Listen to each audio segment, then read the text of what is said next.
Hello everyone, আসসালামু আলাইকুম। সবাই কেমন আছেন? আশা করি সবাই ভালো আছেন। আমি আল্লাহর রহমতে ভালো আছি। আজকে বানাবো জলপাইয়ের টক আচার। কীভাবে বানাইতে হয়, কিভাবে বানাই, সব কিছু দেখাবো, আপনাদের সাথে শেয়ার করব। চলেন কীভাবে বানাই। এখানে নিয়ে নিলাম 1.5 কেজি পরিমাণে জলপাই, কেটে ধুয়ে পরিষ্কার করে নিলাম। এখন দিয়ে দিব 1 টেবিল চামচ হলুদ গুঁড়া, দিয়ে দিব 1 টেবিল চামচ মরিচ গুঁড়া, এখন দিয়ে দিব 1.5 টেবিল চামচ লবণ। এখন ভালো করে মাখিয়ে নেব। এতো জলপাইতে হলুদ মরিচ মাখানো হয়ে গেছে। এখন আমি এটা ছাদে নিয়ে 3 ঘন্টার জন্য রোদে দিয়ে আসবো। এতো ছাদে চলে আসলাম। এখন জলপাইগুলো রোদে দিয়ে দিলাম। 3 ঘন্টা রোদে দেওয়ার পরে বাসায় নিয়ে চলে যাব। এই তো 3 ঘন্টা পর জলপাইগুলো শুকিয়ে গেছে। এখন নিয়ে আসলাম বাসায়। এখন চুলাতে কড়াই বসাই দিলাম। আর এখন দিয়ে দিলাম 1/2 কেজি পরিমাণের সরিষার তেল। তেলটা গরম হতে দেব। তেলটা গরম হয়ে গেছে। এখন দিয়ে দেব ছেলে রাখা রসুনগুলো। রসুনগুলো ভালো করে ভেজে নেব। এখন দিয়ে দিলাম শুকনো মরিচ, তেজপাতা, দারচিনি। এখন রসুন আর শুকনো মরিচ ভেজে নেব।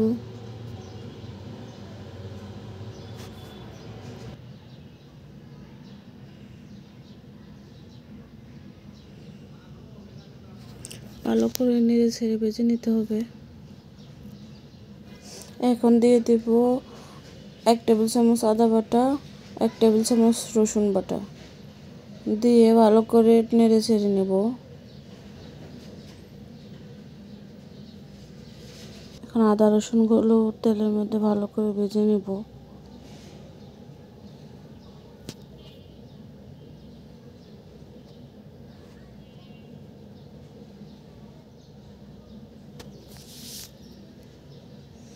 ভাজা হয়ে গেছে। এখন দিয়ে দেব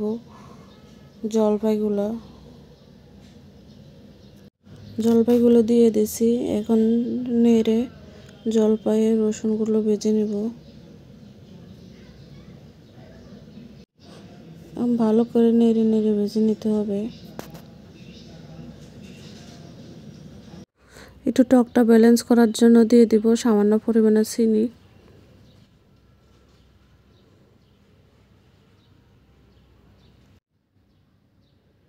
এখন দিয়ে দেব 1/2 কাপ পরিমাণের সরিষা বাটা।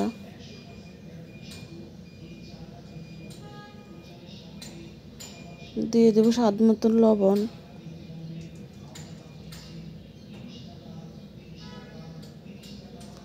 এখন ভালো করে নেড়ে মিশিয়ে নেব।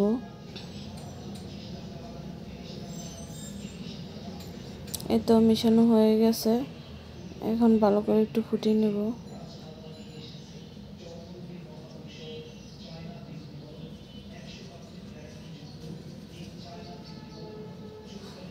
এখন দিয়ে দিব 1 টেবিল চামচ পাঁচফোড়ন গুঁড়া।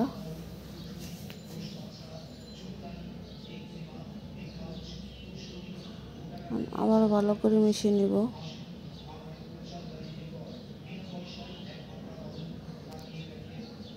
জলপাইটা বেশিক্ষণ রান্না করতে হবে না। নেড়ে ছেড়ে কিছুক্ষণ পরে নিয়ে নেব।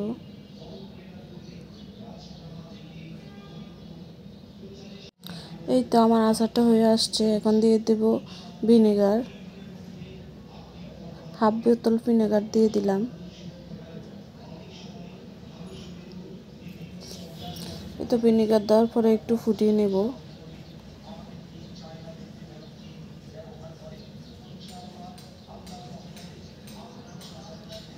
এই তো আমার আচারটা রেডি হয়ে গেছে। এই তো আচারটা ঠান্ডা করে নিলাম। এখন বয়ম ভরে নেব।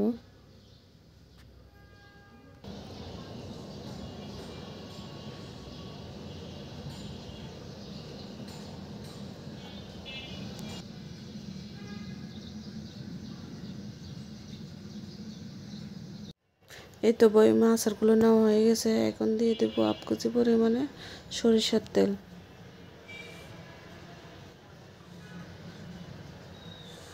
এভাবে তেল দিয়ে 3 দিনের জন্য শুকিয়ে তারপর সারা বছরের জন্য আমি আচারগুলো সংরক্ষণ করে রেখে দেব। রেসিপিটা ভালো লেগে থাকলে সবাই এভাবে বানিয়ে দেখবেন এবং সারা বছরের জন্য সংরক্ষণ করে রেখে দিতে পারবেন, কোনো নষ্ট হবে না।